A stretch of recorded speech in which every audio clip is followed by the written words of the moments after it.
अभय सिंह चौटाला की बढ़ती लोकप्रियता को देखते हुए अब भाजपा ने अपनी रणनीति बदल दी है। अभय सिंह चौटाला को अब भाजपा कमज़ोर नहीं समझ रही है। जिस प्रकार से अभय सिंह चौटाला परिवर्तन यात्रा के माध्यम से हर इनेलो कार्यकर्ता से मिल करके उनको जोड़ने के साथ में अपनापन दिखा करके वो अपनी एक इनेलो को दोबारा से जिंदा करने में लगे हुए हैं, तो उनकी जो मेहनत है वो रंग भी ला रही है।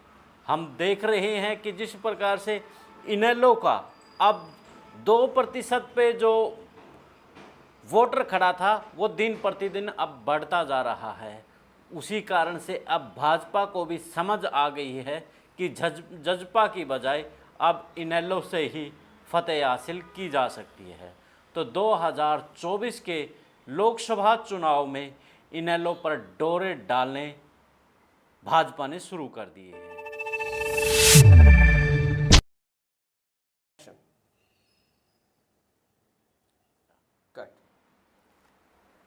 सभी को नमस्कार, राम राम। मैं कुलदीप खंडेलवाल, द विश्व प्रेम न्यूज और हरियाणा न्यूज फ्लैश। परिवर्तन यात्रा अभय सिंह चौटाला ने लगभग 4 से 4,500 किलोमीटर के बीच में निकालने का पूरा रोड मैप बनाया हुआ है, जिसमें वो लगभग 1,000-1,500 किलोमीटर के आसपास तो वो यात्रा के दौरान घूम भी लिए हैं और आगे वो घूमने की पूरी रणनीति तैयार है।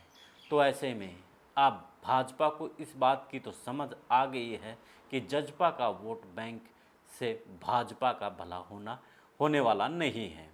जिस प्रकार से इनेलो का दिन प्रतिदिन अब कुनबा बढ़ता जा रहा है, तो भाजपा के लिए यही फायदेमंद है, क्योंकि एजेंसियों द्वारा करवाए गए सर्वे के अनुसार भाजपा को अब इस बात का डर है कि इनेलो और कांग्रेस अगर दोनों एक हो जाती है तो भाजपा के लिए खतरा सामने खड़ा हो जाता है। तो उसी खतरा को देश के गृह मंत्री अमित शाह ने भांप लिया है और रैली के दौरान एक राजनीतिक संदेश भी छोड़ गए हैं कि जो भाजपा पहले इनेलो से अपना गठबंधन रखती थी, अब दोबारा से फिर भाजपा से वो गठबंधन करने के लिए तैयार है। बात करें जिस प्रकार से 1987 में और 1999 में भाजपा के साथ गठबंधन इनेलो का हुआ था, ताऊ देवीलाल से तो भाजपा का खैर नाता ही रहा है। तो जो 1999 के लोकसभा के चुनाव में तो 10 की 10 सीट इनेलो के बलबूते पर ही आई थी। तो ऐसे में अब अमित शाह को यही लग रहा है कि अगर जो हरियाणा में खतरा को टालना है तो इनेलो को साथ लेके आना है। तभी तो अमित शाह ने जो सिरसा में रैली हुई है उसमें अभय सिंह चौटाला और ओम प्रकाश चौटाला पर कोई भी प्रतिक्रिया नहीं की है।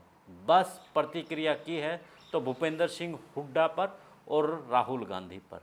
तो ऐसे में अब एक बात तो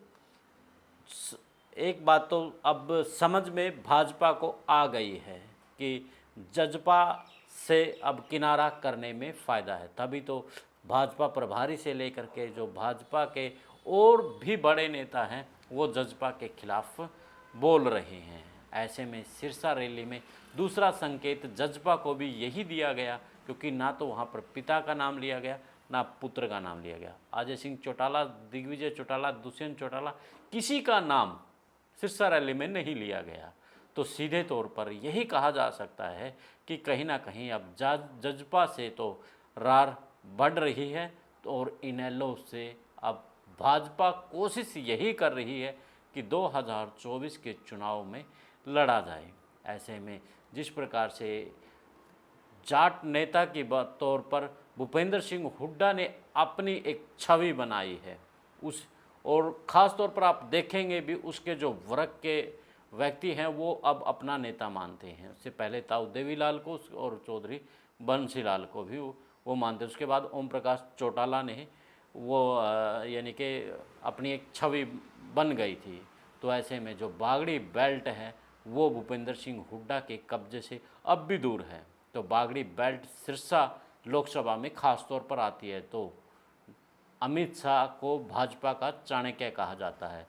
तो उसी रणनीति के तहत उसे समझ आ गई है कि 2024 के फतेह के लिए जिस प्रकार से ओम प्रकाश चौटाला ने अपना यानी कि राजनीतिक ग्राउंड तैयार करके सिरसा को अपने कब्जे में किया हुआ है, तो वही अब हमारी पार लगा सकता है। तो जिस प्रकार से ओम प्रकाश चौटाला भाजपा को लेकर के हमलावर रहते हैं, तो क्या वो भाजपा के इस निमंत्रण को स्वीकार करेंगे या नहीं कर पाएंगे, यह तो भविष्य के गर्म में है।